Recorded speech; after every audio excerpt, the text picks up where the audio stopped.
only on Bloomberg Quint.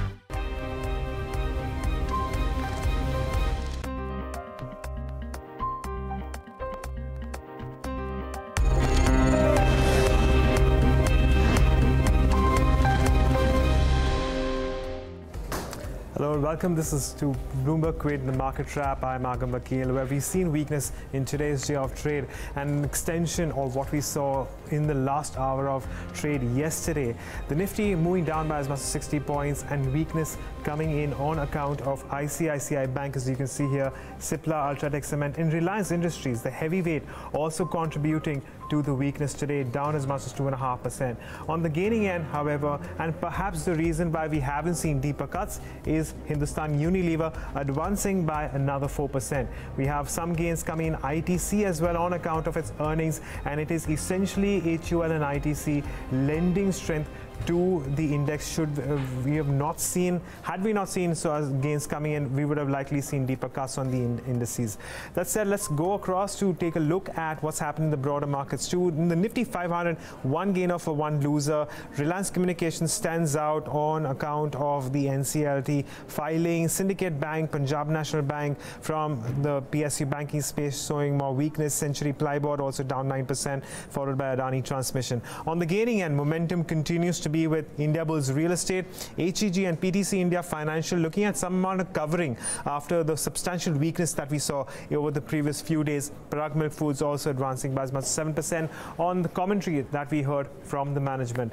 But how are we to read these variables when it comes to our own markets? Well, it is confusing. Let's perhaps get some clarity. We have Neeraj Shah once again joining us to give us an idea. Neeraj, how are you reading some of these moves today? Today I'll quote what some of the experts told us, Agam, today, and which is that stop worrying too much about what will happen. In fact, are the markets expensive? Yes, they are. Are the macros looking slightly dicey? Yes, they are.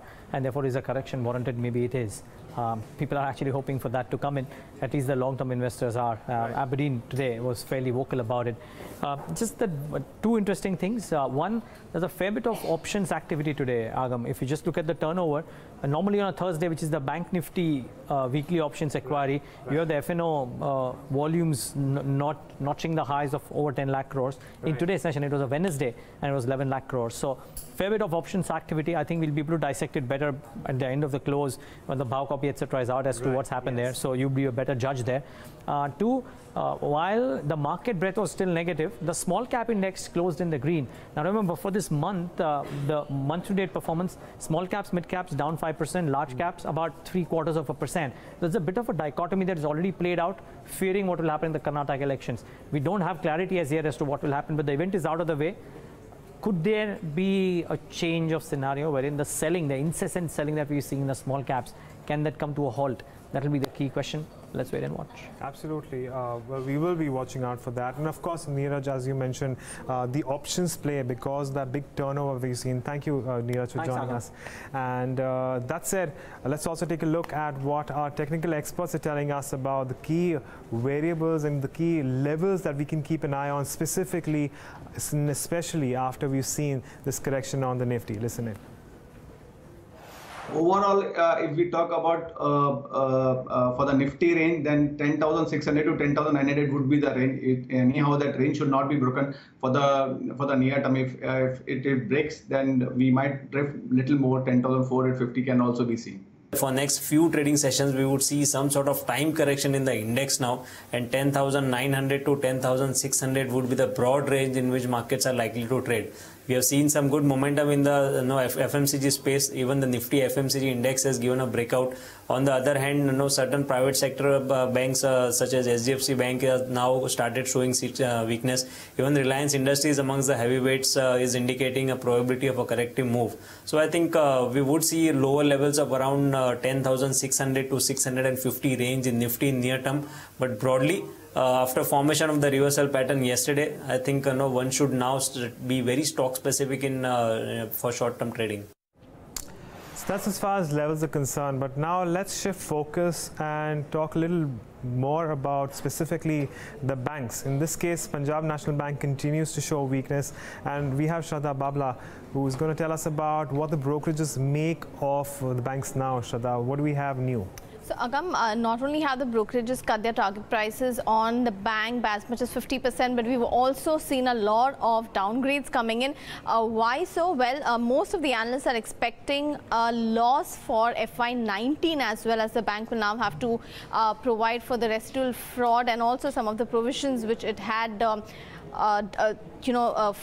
taken care of, which have to be made in the subsequent quarter. So analysts opine that given the more than 200 basis points drop in the capital adequacy ratio, which is now below the regulatory requirements, the bank is in dire need of capital, which one would have to be done at lower multiples, and second would constrain loan book growth and impact operations. And on the back of this, you have Nomura, which has downgraded the stock from neutral to reduce and cut the target price from 115 to 75. You have Edelweiss, which has downgraded the stock from buy to reduce and cut the target price from 149 to 70.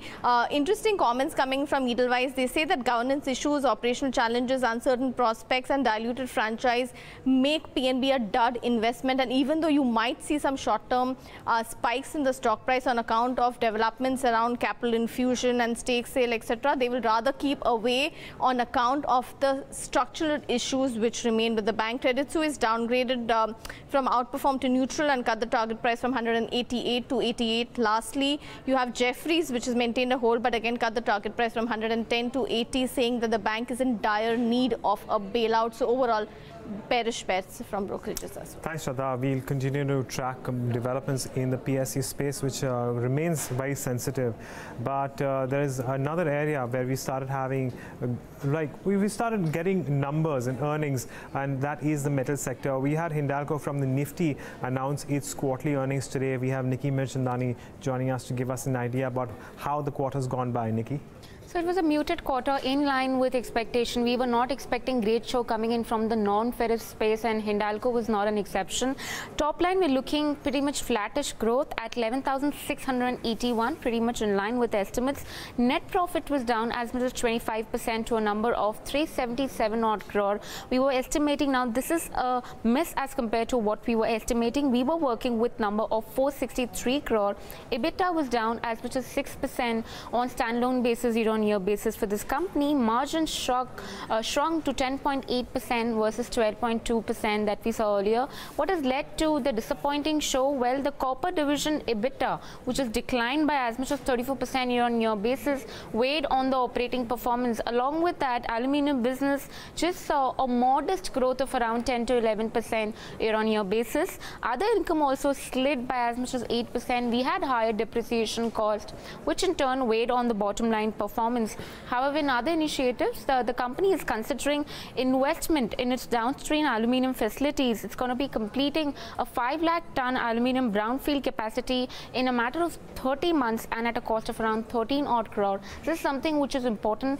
And also the debt, the leverage figure, which has come down substantially to 2.8 times in FY18 as compared to 3.74 times in FY17, remains a key parameter that we kept an eye out on.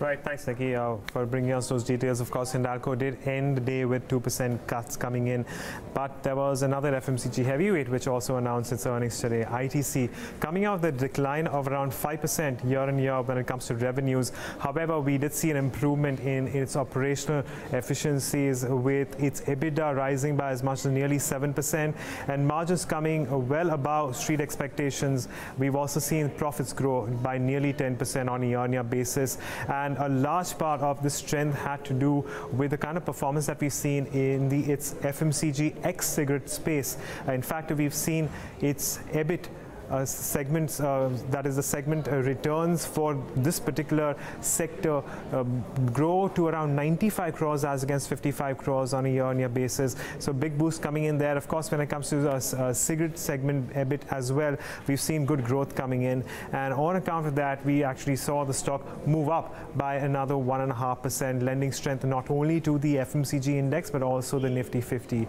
And with that, it's a wrap on the markets, but don't go anywhere. Lots more lined up, so stay tuned in the Bloomberg Quint.